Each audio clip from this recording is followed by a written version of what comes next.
రాజమండ్రి శివార్లలో గాండ్రింపులు హడలెత్తిస్తున్నాయి. కొన్ని రోజులుగా సంచరిస్తున్న చిరుత ఇక్కడే ఉందా, ఎటైనా వెళ్లిపోయిందా అనేది తెలియడం లేదు. దీంతో బయటకు వెళ్లాలంటేనే భయపడుతున్నారు.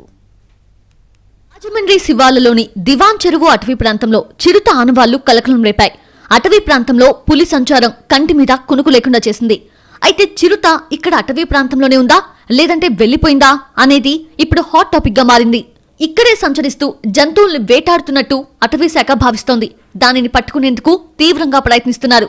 చిరుత జాడ తెలుసుకునేందుకు థర్మల్ ఇమేజ్ డ్రోన్స్ ని కూడా ఉపయోగిస్తున్నారు. ఇప్పటికే 5 టీంలు గాలిస్తున్నాయి. 100 ట్రాప్ కెమెరాస్ ఏర్పాటు చేశారు. కానీ దాని జాడ ఎక్కడా కనిపించలేదు. బోన్ల ఏర్పాటు చేసే ప్రయత్నాలు జరుగుతున్నాయి. మరోవైపు Rajahmundry housing board colony, Autonagar areas రాత్రైతే వణుకుతున్నాయి. చిరుత సంచారంతో హైవేపై వాహనాలు నెమ్మదిగా వెళ్లాలని బోర్డులు ఏర్పాటు చేశారు.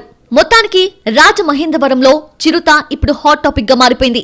ఇదిగో పులి అంటే అదిగో తోక అని పుకార్లు కూడా ఎక్కువయ్యాయి.